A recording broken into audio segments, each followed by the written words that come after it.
नमस्कार।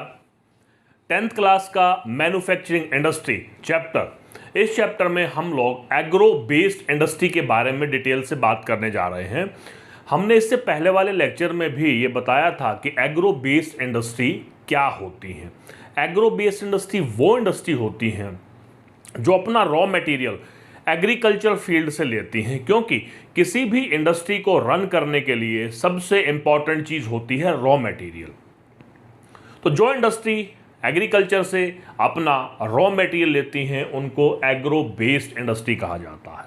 तो अगर मान लो डिफाइन करना हो तो agro based industry is that industry which receive their raw material from agriculture. Here are the some example: cotton industry, jute industry, silk industry, रबड़ industry, woollen और एडिबल ऑयल। ये वो इंडस्ट्रीज़ हैं जिनको हम एग्रो इंडस्ट्रीज़ की category में रख सकते हैं।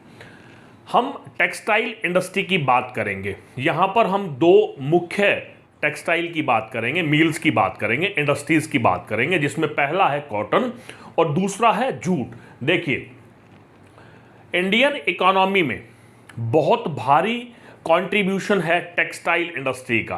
कुछ फैक्ट्स यहाँ पर दिए हुए हैं जिससे ये बात साबित हो जाती है, प्रूव हो जाती है कि जो टेक्सटाइल इंडस्ट्री है वो इंडियन इकोनॉमी में एक बहुत मेजर रोल प्ले करती है। देखिए, जो टोटल हमारा इंडस्ट्री का प्रोडक्शन है, मान लेते हैं कि हमारे यहाँ 100 किलो प्रोडक्शन होता है इंडस्ट्री के थ्रू, तो उसमें से 14 kg ओनली टेक्सटाइल इंडस्ट्री से आता है। तो टोटल इंडस्ट्रियल प्रोडक्शन का 14% टेक्सटाइल इंडस्ट्री से आता है। एक फैक्ट हो गया।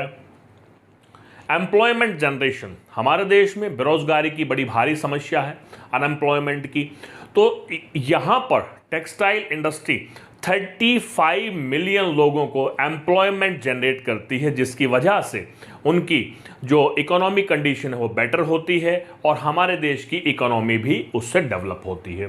फॉरेन एक्सचेंज, हमें जब भी किसी दूसरी कंट्री से ट्रेड करना होता है, किसी चीज़ को इंपोर्ट करना होता है, तो हमें वो पे वहाँ की करेंसी के अकॉर्डिंग करना होता है। उसको फॉरेन एक्सचेंज बोलते हैं, उस करेंसी को। तो फॉरेन एक्सचेंज, क्योंकि हमारे यहाँ से टेक्सटाइल से बहुत ज़्यादा प्रोडक्शन एक्सपोर्ट होता है, जिसकी वजह से हमें फॉरेन एक्सचेंज मिलता है। देखिए, 24.6%, हालांकि ये आंकड़े थोड़ा सा बैकग्राउंड के हैं, 2011 के हैं, अब थोड़े से डाटा चेंज हो गए होंगे, लेकिन इससे हमें ये समझ में आता है कि पूरे देश का जो फॉरेन एक्सचेंज है उसका अप्रोक्सीमेटली 25% अकेले टेक्सटाइल इंडस्ट्री से आता है। जीडीपी, ग्रोस डोमेस्टिक प्रोडक्ट, हमारे देश का जो जीडीपी है उसका 4%, यानी कि पूरे देश में जितनी भी इनकम होती है उसमें 4% इनकम अकेले टेक्सटाइल इंडस्ट्री की है। पिछले वाले चैप्टर में इकोनॉमी में हमने जीडीपी, जीएनपी और पर कैपिटा इनकम के बारे में विस्तार से पढ़ा है। तो जीडीपी में 4%। तो ये कुछ पॉइंट्स हैं जिनके आधार पर हम कह सकते हैं कि textile industry plays a very significant role in Indian economy. एकमात्र इंडस्ट्री है जो सेल्फ रिलायंट है। सेल्फ रिलायंट का मतलब क्या है कि रॉ मटेरियल से लेकर के, लेबर अवेलेबिलिटी से लेकर के, मशीनरी अवेलेबिलिटी से लेकर के, मार्केट वगैरह सारी चीज़ें मिला करके हम सेल्फ रिलायंट हैं। हम किसी भी दूसरे देश पर किसी भी बात के लिए निर्भर नहीं हैं। पूरा प्रोडक्शन हमारे यहाँ पर होता है और साथ साथ हम इंटरनेशनल लेवल पर भी कॉम्पीट करने में सक्षम हैं, कैपेबल हैं।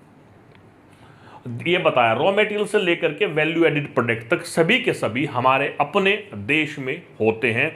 टेक्सटाइल इंडस्ट्री में हम लोग बात करेंगे कॉटन टेक्सटाइल की। कॉटन टेक्सटाइल, देखिए कुछ फैक्ट्स यहाँ पर भी दिए हुए हैं। अगर हम एंशियंट टाइम की बात करें, आज से 200, 250, 300 साल पहले जाएं या उससे भी पहले जाएं, तो हम पाते हैं कि हमारे यहाँ का जो क्लॉथ होता था वो पूरे वर्ल्ड मार्केट में जाया करता था, पूरे विश्व में बेचा जाता था। इंटरनेशनल मार्केट पर हमारी काफ़ी पकड़ थी। हैंडलूम से पावरलूम तक की कहानी, एंशिएंट टाइम में हैंडलूम होता था, धीरे धीरे पावरलूम और मील, ये एक बताया है कि कॉटन इंडस्ट्री जो है काफ़ी रिच हमारे यहाँ हुआ करती थी, आज भी है। लेकिन जो हमारी ट्रेडिशनल इंडस्ट्री थी, हम इतिहास पर अगर थोड़ा सा विचार करें, नज़र डालें, तो हम पाते हैं कि जब when we were under the control of Britishers, जब हमारा देश एक कॉलोनी था ब्रिटेन का, तो ब्रिटिशर्स ने हमारा जो ट्रेडिशनल कॉटन का, क्लॉथ का सिस्टम था उसको डिस्ट्रॉय कर दिया, क्योंकि इंडस्ट्रियल डेवलपमेंट हो रहा था इंग्लैंड में कपड़ा बन रहा था, मैनचेस्टर जैसी जगह हुई थी डेवलप, तो उनको मार्केट चाहिए थी, मार्केट हमारे देश की चाहिए थी। तो हमारे देश का जो कपड़ा होता था वो पूरे विश्व की मार्केट को कैप्चर किए हुए था। तो ब्रिटेन ने हमारे यहाँ से एक्सपोर्ट पर पाबंदी लगा दी और यहाँ से रॉ मटेरियल को लेने लगा। तो हमारा जो क्लॉथ का जो ट्रेड था वो काफ़ी सेटबैक हुआ, काफ़ी डिस्टर्ब हुआ। लेकिन जो रॉ मटेरियल था उसकी कंजप्शन बढ़ गई दूसरे देशों में। हमारे यहाँ का रॉ मटेरियल भी काफ़ी अच्छी क्वालिटी का होता है। तो जो एंशिएंट टाइम था या जो कॉलोनियल पीरियड था उसमें बताया गया है, एंशिएंट टाइम में we were very rich where the concern of cotton industry, but during colonial period we get the setback where the concern of the export of Indian cloth. पहली textile mill, देखिए ये एक number का सवाल आ जाता है, मुंबई में बनी थी 1854 में। वर्ल्ड वॉर फर्स्ट और सेकंड में हमारे देश में बहुत ज़्यादा डेवलपमेंट हुई, क्योंकि ब्रिटिशर्स जो थी, ब्रिटेन की जो इंडस्ट्रीज थी वो वॉर से रिलेटेड प्रोड्यूस कर रहे थे, इक्विपमेंट बना रहे थे, तो उनकी इंडस्ट्री में उतना क्लॉथ डेवलप नहीं हो रहा था। तो उन्होंने इन मांग की पूर्ति के लिए हमारे देश की कॉटन इंडस्ट्री को डेवलप किया, ये एक फैक्ट हो गया। उसके बाद आया, हम लोग बात करेंगे 2011 में, ये डाटा है 13 नवंबर 2011 का। हमारे देश में 1946 जो इंडस्ट्री थी कॉटन की, ह्यूमन मेड फाइबर टेक्सटाइल थी, जिसमें से 80% जो थी प्राइवेट हाथों में थी और 20% यानी कि जो बची हुई है पब्लिक सेक्टर। प्राइवेट सेक्टर और पब्लिक सेक्टर के बारे में भी हमने डिटेल में बात किया है। अर्ली ईयर्स में पहले जो कंसंट्रेशन होता था कॉटन इंडस्ट्री का, जो कॉटन इंडस्ट्री सेटअप होती थी वो होती थी महाराष्ट्र और गुजरात में। महाराष्ट्र और गुजरात में ज़्यादातर कॉटन इंडस्ट्री का, कॉटन मिल का लगने का क्या कारण था, ये भी एक सवाल आता है। सबसे पहली बात तो आपको मालूम होना चाहिए कि वो एरिया है ब्लैक सॉइल का, और ब्लैक सॉइल की क्वालिटी होती है कि वो अपने में मॉइस्चर को लंबे समय तक रिटेन करके रखता है। जो कॉटन की एक प्रायर कंडीशन है, मॉइस्चर होना चाहिए, ब्लैक सॉइल होनी चाहिए, तो इसका मतलब वहाँ कॉटन ज़्यादा होता है। तो हमें महाराष्ट्र में और गुजरात में इंडस्ट्री लगने का कारण है कि raw material, raw cotton easily available हो जाता है, और इंडस्ट्री की लोकेशन के लिए रॉ मटेरियल का होना एक प्रायर कंडीशन है। पास में मार्केट है, बहुत बड़ी मार्केट है, पुराने ज़माने से है, कॉलोनियल टाइम से है, तो मार्केट बहुत बड़ी है। उसके अलावा मुंबई पोर्ट है, अरेबियन सी के साथ लगता है, इसलिए एक्सपोर्ट करने में भी आसानी होती है। इसलिए महाराष्ट्र और गुजरात में ज़्यादातर इंडस्ट्रीज़ हैं। लेबर की आपूर्ति हो जाती है, पॉपुलेशन ज़्यादा है, मेट्रोपॉलिटन सिटी है, बहुत सारे लोग रोजगार के लिए वहाँ आते हैं, तो लेबर का जो फ्लो है वो इजी है। उसके बाद क्लाइमेटिक कंडीशन मैंने आपको बताया है कि जो ब्लैक सॉइल है, टेम्परेचर है, रेनफॉल है, वो सारी की सारी फेवर करती हैं कॉटन के प्रोडक्शन के लिए। इसलिए महाराष्ट्र और गुजरात में मैक्सिमम टेक्सटाइल लगती हैं। यहाँ पर सवाल बनता है why maximum cotton industries are located at और near to Maharashtra and Gujarat. Okay, then we moved, और वीविंग डिसेंट्रलाइज्ड है। वीविंग में आ जाता है कपड़े को रंगाई करना, कताई करना, गारमेंट्स बनाना, कढ़ाई करना, ये सारे के सारे डिसेंट्रलाइज है। मतलब देश के अलग अलग पार्ट्स में कपड़ा जाता है और उन पे ये रंगाई, कढ़ाई, ये सारी चीज़ें होती हैं, वो डिसेंट्रलाइज है। सेंट्रलाइज होता है concentration at one place, decentralisation होता है फैल जाना, अलग अलग जगह पर जाना। इंडिया में स्पिनिंग का तो बहुत अच्छा मामला है, यानी कि धागा हमारे यहाँ बहुत अच्छा बन जाता है, लेकिन वीविंग की जो क्वालिटी है वो उतनी सुपीरियर नहीं है। महात्मा गांधी जी ने एम्फेसाइज किया था हैंडलूम पर, स्पिनिंग यार्न पर, खादी पर। इसके पीछे क्या रीज़न थे, ये भी क्वेश्चन आपका दिया हुआ है। कि पहली बात तो हम कॉलोनी के अंडर थे, जब एक कॉलोनी थे ब्रिटेन के अंडर में थे, तो महात्मा गांधी जी ने जोर दिया था बॉयकॉट ऑफ फॉरेन क्लॉथ्स। इसलिए भी खादी को वो तवज्जो दिया करते थे, उसको प्रमोट किया करते थे। बॉयकॉट फॉरेन क्लॉथ्स, नेशनलिज्म की फीलिंग को इंक्रीज करने के लिए खादी को पहनने के लिए उन्होंने बोला था। खादी पहनना नेशनलिज्म का एक सिंबल बनाया था महात्मा गांधी जी ने, इसलिए वो स्पिनिंग ऑफ यॉर्न पे ज़्यादा जोर दिया करते थे। दूसरा, उनका मानना था कि हमारी बहुत सारी पॉपुलेशन एम्प्लॉयमेंट पाती है हैंडलूम के जरिए, इसलिए यार्न के जरिए वो हमें अपने यहाँ कंटिन्यू रखना चाहिए।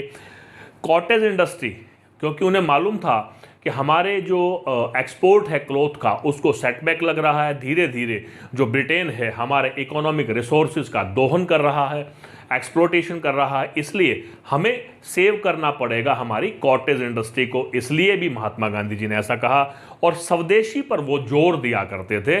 तो इस क्वेश्चन का जवाब ये सारे पॉइंट्स हैं कि जो महात्मा गांधी जी हैं वो क्यों एम्फेसिस करते थे स्पिनिंग यॉर्न और वीविंग खादी पर। उसके बाद यहाँ दिया हुआ है कि जो इंडिया का यॉर्न है, धागा है, वो किन किन देशों में एक्सपोर्ट होता है। देखिए, जापान में जाता है, यूएसए में जाता है, यूके में जाता है, रशिया में जाता है। उसके अलावा ये जो कंट्री फ्रांस, ये हमारे नेबरिंग कंट्री हैं, नेपाल, सिंगापुर, श्रीलंका और अफ्रीकन कंट्री में। इससे मालूम पड़ता है कि हमारे यहाँ पर जो यॉर्न है वो बेस्ट क्वालिटी का है और बहुत सारे देश ऐसा चाहते हैं कि उन्हें रॉ मटेरियल हमारे यहाँ से मिले। तो हम कह सकते हैं कि कॉटन इंडस्ट्री बहुत ज़्यादा हमारे यहाँ इकोनॉमी जो हमारी है वो कॉटन इंडस्ट्री पर कहीं ना कहीं डिपेंडेंट है। अब हम बात करेंगे कि क्या क्या प्रॉब्लम्स फेस करनी पड़ रही हैं कॉटन इंडस्ट्री को इंडिया में। तो चलते हैं और देखते हैं कौन कौन सी ऐसी प्रॉब्लम्स हैं। ओके, देखिए, हमने अभी कॉटन इंडस्ट्री के बारे में डिटेल से पढ़ा। कॉटन इंडस्ट्री हमारे यहाँ कुछ प्रॉब्लम भी फेस कर रही है, उसके बारे में देखते हैं। मैंने पहले बताया था कि हमारे यहाँ जो स्पिनिंग है और जो उससे धागा बनता है, यॉर्न बनता है, उसकी क्वालिटी काफ़ी अच्छी है, लेकिन जो वीविंग और निटिंग का जो सेक्टर है वो इंटरनेशनल लेवल पर कॉम्पीट कर पाने में हम सक्षम नहीं हैं। इसलिए हम मैक्सिमम जो हमारा बेस्ट क्वालिटी यार्न होता है उसको एक्सपोर्ट करते हैं। एक नेगेटिव एस्पेक्ट है, यहाँ से पता लगता है जो बात मैंने ऊपर बताई है यहाँ पर कि spinning is really very good but weaving and knitting is facing problem. देखिए, इसी वजह से जो कॉटन यॉर्न है, जो रॉ या धागा कह सकते हैं आप, जो बेस्ट क्वालिटी का है, उसको हम मैक्सिमम एक्सपोर्ट करते हैं। यहाँ तक कि बहुत ज़्यादा परसेंटेज हमारा दूसरे देशों में जाता है। उसके अलावा जो गारमेंट है, जो तैयार कपड़ा है जिससे कपड़े बनते, क्लॉथ बनते, वो केवल और केवल 4% है। यानी कि हम कह सकते हैं कि हमारा जो एक्सपोर्ट होना चाहिए वो गारमेंट्स का होना चाहिए। देखिए, एक बात से समझते हैं, हमने रॉ कॉटन भेजा वो केवल 100 रुपये किलो है, हमने ट्राउज़र या कोई और गारमेंट लिया वो 800 या 1000 रुपीज़ केजी है। आप देख सकते हैं यॉर्न को प्रोसेसाइज करके गारमेंट्स में कन्वर्ट करने पर 10-100 गुना से भी आप कह सकते हो कई गुना फ़ायदा हो सकता है। इसलिए यहाँ पर हम लोग प्रॉब्लम फेस कर रहे हैं क्योंकि हमारी जो इंडस्ट्रीज़ हैं वो बेस्ट क्वालिटी यार्न को एब्जॉर्ब करने में उनको प्रॉब्लम्स है, वो बेस्ट क्वालिटी यॉर्न को एब्जॉर्ब नहीं कर सकती। लार्ज और मॉडर्न जो फैक्ट्रीज़ हैं हमारे यहाँ वो बहुत कम क्वांटिटी में हैं, लेकिन जो स्मॉल यूनिट्स हैं वो बहुत ज़्यादा फैली हुई हैं। यहाँ पर मैं आप लोगों को 3 शब्द बताता हूँ। एक होता है हैंडलूम, एक होता है पावरलूम, एक होता है मील। हैंडलूम होता है जब हाथ से हम लोग धागा बनाते हैं। आपने देखा वो एक घरे करघे से होते हैं, उसमें ऐसे ऐसे करके बनाते हैं। आप ढूंढोगे तो आपको मिल जाएगा लूमेस करके, नेट पे उसकी पिक्चर देख सकते हैं आप। पावरलूम होता है छोटी सी मशीन से 8-10 करघे एक साथ चलते हैं और मील में बहुत ज़्यादा चलते हैं और बड़े लेवल पर कपड़ा बनाया जाता है। तो हमारे यहाँ पर ज़रूरत है, एक सवाल आता है, ये एक सवाल लिखा हुआ है कि हमारे देश में क्यों इम्पोर्टेंट है मील सेक्टर लूमेस को कम करने की और हैंडलूम और जो पावरलूम है उसको बढ़ाने की। क्योंकि हमारे देश का बहुत ज़्यादा पॉपुलेशन का हिस्सा वो इस हैंडलूम में और पावरलूम में एंगेज है, एम्प्लॉयमेंट है। अगर मील लगा दिए, मशीनों से काम करना शुरू कर दिया, तो वो जो तबका है, वो जो जनसंख्या है, उनके पास एम्प्लॉयमेंट नहीं रहेगा। इसलिए भी हमें मील सेक्टर को कम रखना है। क्वेश्चन आपकी बुक में दिया हुआ है। अब देखिए कुछ प्रॉब्लम्स हैं हमारे देश में। इंडस्ट्रीज़ को जो पावर सप्लाई होनी चाहिए, जो एनर्जी होनी चाहिए, वो इरेक्टिक है, रेगुलर नहीं है, उसमें प्रॉब्लम्स क्रिएट होती रहती हैं, इसलिए इंडस्ट्रीज़ प्रॉपर तरीके से रन नहीं कर पा रही हैं। उसके अलावा हमारी जो मशीनरीज़ हैं वो इंटरनेशनल लेवल पर कॉम्पीट करने में अक्षम है, यानी उसमें मॉडर्नाइज करने की बहुत ज़रूरत है, डेवलप करने की बहुत ज़रूरत है। जो हमारी जो लेबर की जो आउटपुट है स्किल्ड की और अनस्किल्ड की, वो कंपैरेटिवली कम है। हमें सिंथेटिक फाइबर से बहुत ज़्यादा कंपटीशन मिल रहा है, इसलिए हमारी कॉटन इंडस्ट्री को प्रॉब्लम फेस करनी पड़ रही है। एक यहाँ पर क्वेश्चन लिखा है, हालांकि इसका जवाब मैं दे चुका हूँ, लेकिन क्वेश्चन है, डिस्कस करना पड़ेगा। Why it is important for us to improve our weaving sector instead of exporting yarn. मैंने बताया था आपको, एक तो हम यार्न को रॉ मटेरियल के रूप में दूसरे देशों में भेज रहे हैं और दूसरे देशों से तैयार माल यानी कि गारमेंट्स को हम लोग ले रहे हैं। वीविंग और निटिंग का जो हमारा सेक्शन है, मैंने बताया था, वो पुअर है। देखिए, वीविंग सेक्टर पुअर है, इसलिए हम लोग कच्चे माल को बाहर भेज रहे हैं और तैयार माल को ले रहे हैं, जो 100 रुपये वाला और 800 रुपये वाला मैंने आपको एग्जाम्पल दिया था। इसलिए for the development of the nation we need to modernise our machineries, develop our machineries, but we have to keep attention also towards the employment problem of labor also simultaneously। तो ये था हमारा आज का हिस्सा। टेक्सटाइल इंडस्ट्री में हमने cotton के बारे में डिटेल से बात किया है। नेक्स्ट में हम जूट का बात करेंगे। तब तक के लिए नमस्कार, जय हिंद, जय भारत।